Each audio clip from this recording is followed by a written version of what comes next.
Good morning everyone, it's Yvonne back to do your bonus read. Okie dokie. Just give the cards a bit of a shuffle. We are using the Rider-Waite Tarot for the bonus read. Good old Rider-Waite. It doesn't matter how many beautiful decks I get, no matter how many opportunities I get to read from different decks. The Rider-Waite still remains my absolute favourite.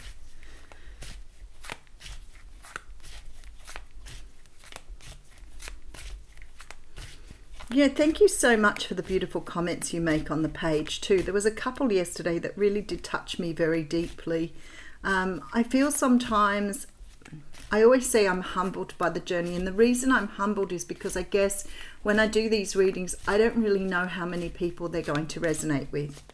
And I would have talked myself out of doing that years ago because of the fear of perhaps not being able to translate that, I guess, to the public.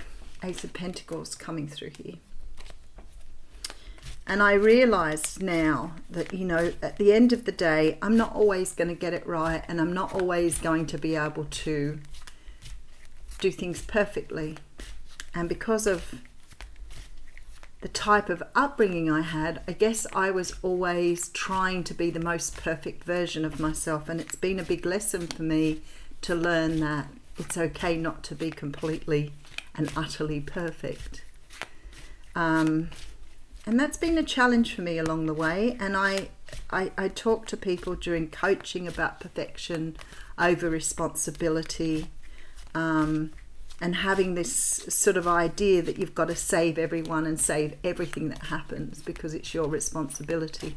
It's very distorted, and it's about us coming to terms with that. But I've been on the journey with everybody else.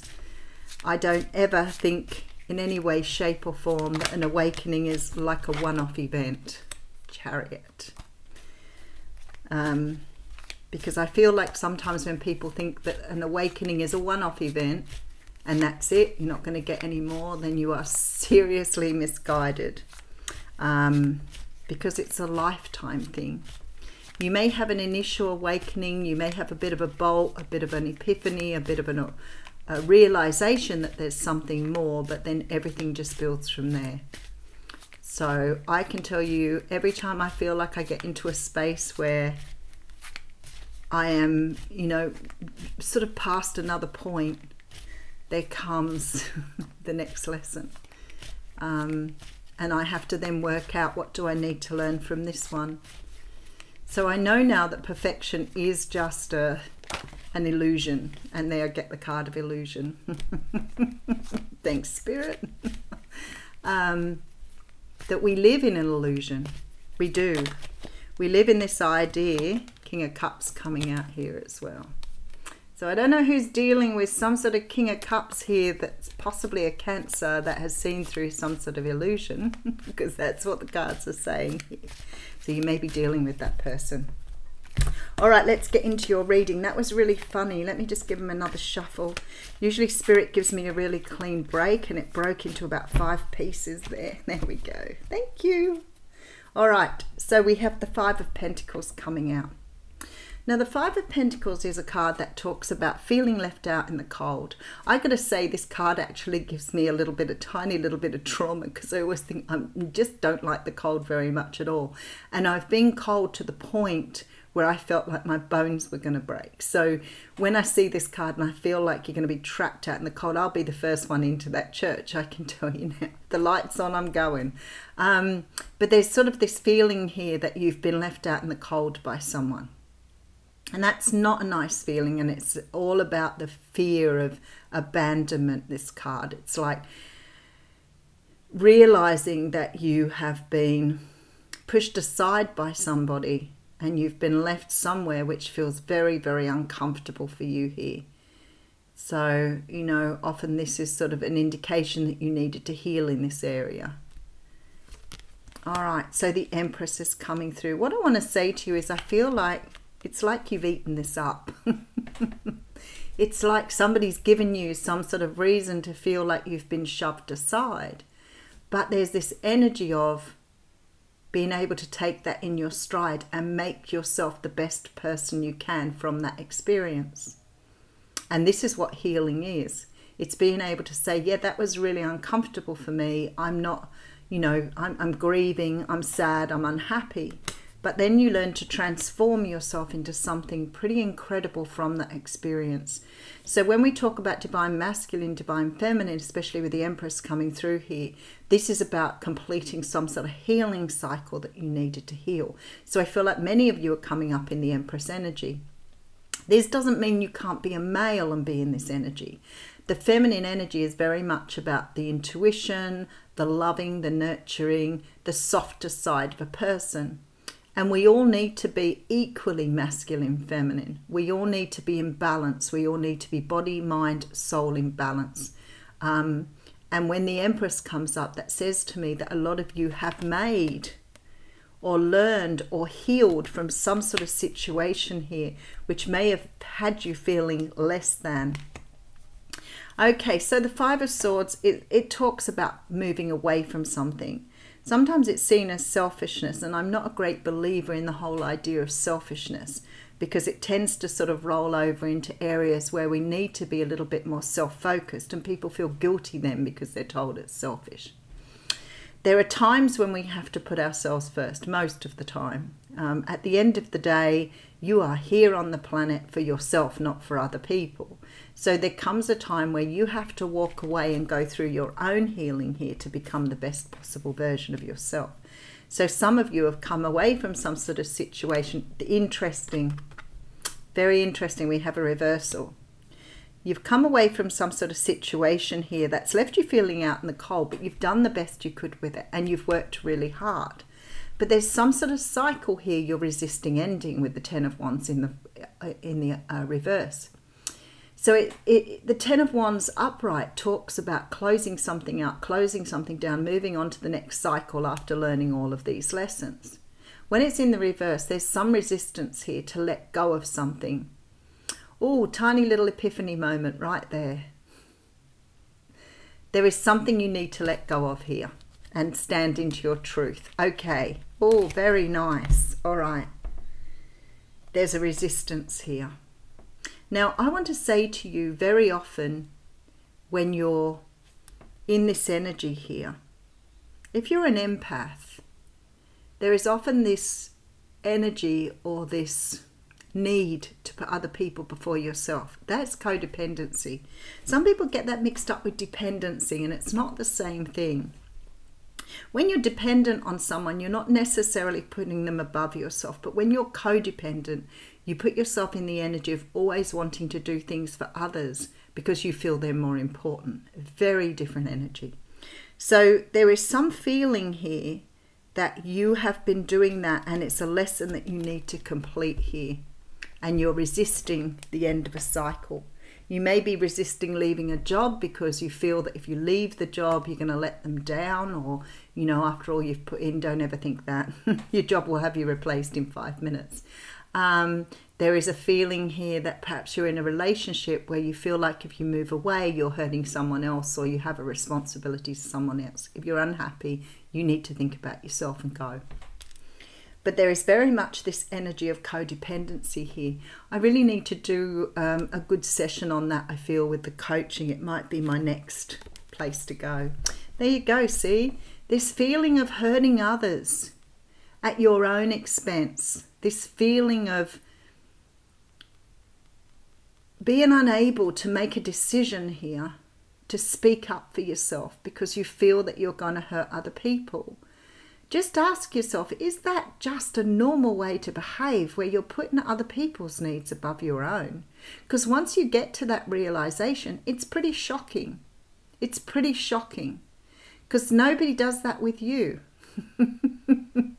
Nobody puts you before them unless you're dealing with someone who's codependent, in which case that's a problem for them too. But this idea of putting people in this position where you feel you can't hurt them and you suffer is not healthy. Wow. All right, so somebody's making a decision to move forward here. Somebody is making a decision to move forward. The Two of Wands here is about understanding that you have everything in front of you and it's okay to leave the old path behind. Because at the moment it feels to me like you're clinging to the old path when there's an opportunity for you to walk a new one. And you're clinging for the wrong reasons here, because you're clinging to this for fear. Look at this. For fear of hurting someone. Why are you refusing to walk down the new path?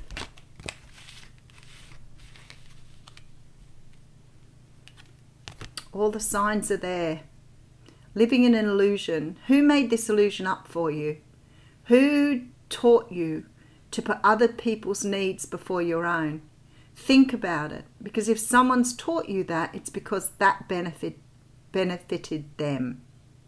So you may have had a parent or a significant figure in your life that taught you that it was more important to serve them than to think of your own needs. Huge epiphany moment here. And that's your intuition kicking in.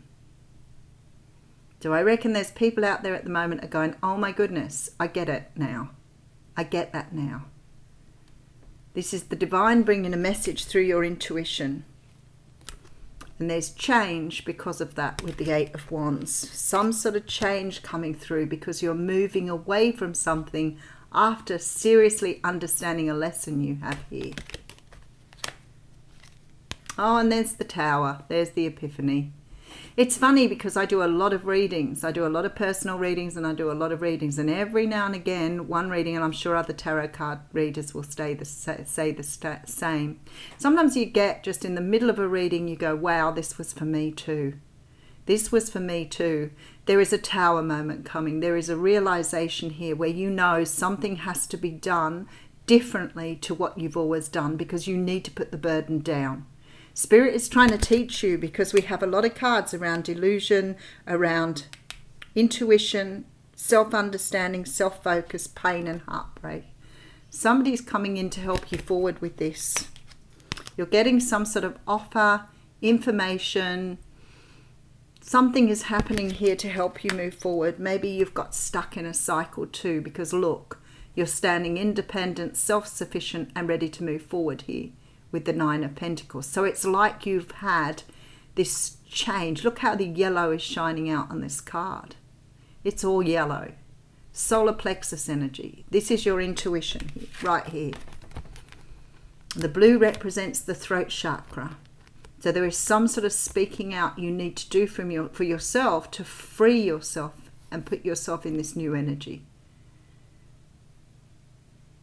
Some of you may be in a karmic situation here, because I feel like something is happening here to help free you from a karmic situation. Maybe it's just you're realizing, maybe you've had an epiphany or an idea. I don't think so though. It feels to me like you've got somebody giving you a kickstart here. It may be somebody younger than you, a child who's giving you some indication. Our children see more than we think they do. But somebody here is giving you a bolster. I feel like somebody left you out in the cold. I feel like something happened in your past here to make you question here. Because there is some energy of feeling, I don't like the word rejected because somebody else rejects you. That's not your responsibility. So we tend to take rejection as our responsibility. Try to see it as the other person's responsibility, not yours. You didn't have a choice. If you're rejected, you did not have a choice in that. So someone pushed you away. Somebody left you out in the cold. Maybe didn't give you a reason for doing that. And I feel like you've used this to springboard yourself into the Empress energy. There is some energy of walking away from things here. But with this Ten of Wands in reverse, you're almost trying not to close out a cycle. Maybe you're comfortable with this energy. Maybe you feel with this illusion here that this energy is real and normal for you because you don't see it any other way. If it's part of what you've done all your life, you may not realize you're even doing it. But the pain here that's coming through with this Three of Swords is evident to me. There is some sort of pain you're enduring yourself because you're looking after other people before your own, before yourself. This is about putting that burden down. It's about standing in your truth. It's about recognizing who you are. Look at the hermit putting the light on the sword. So there's a wake-up moment here, a realization where you have to take time away from the world to ask yourself, what do I want? What does my soul want? Where am I going here? I need to light the way for myself. I need to stop carrying this torch around for others and stand in this truth of who I am, where I'm going, etc., etc. All right, let's have a look at an oracle card. Oh, and straight. Oh my goodness. See, there is this thing when you do readings where Spirit sort of says, and don't forget, the map maker of destiny. It came out in the What's Cracking reading. So I'm going to read another one if you want to read, because it's quite a long one for that. This is card 20 and it's the Lady of the Gift. So you can go back to the What's Cracking reading if you want to confirm the last one. Okay, this is generosity, receiving and withholding. Oh boy, we're going to get hit hard. The Lady of the Gift brings a message of tithing. To be your ally, she requires you to look at the nature and method of your giving to others. So it's really funny because this is talking about tithing as in a church. It was an agreement made by you and is still in some religions where you give 10% of your income to the church. And the idea is if you're giving money, then you are not living in lack, so you will receive what you give away. So it's more about the underlying energy here, this energy of giving away so that you can receive back. But there is also this energy in this card about being careful that you're not giving more than your 10%. So it's understanding that there is a point when you stop giving and you start receiving, and receiving is really important too. So as creatures on this planet, we're not here to just constantly give of ourselves. That can be very exhausting. It can lead to burnout. It can lead to you destroying yourself through trying to do for others all the time. There has to be something coming back at you. Now, some people say to me, you know, but I like helping other people. Well, that's fine. But ask yourself, why do I like helping other people? Is it because I feel that they need my help, or is it because I want to feel better about myself? Question. I'll leave you with that. Thanks.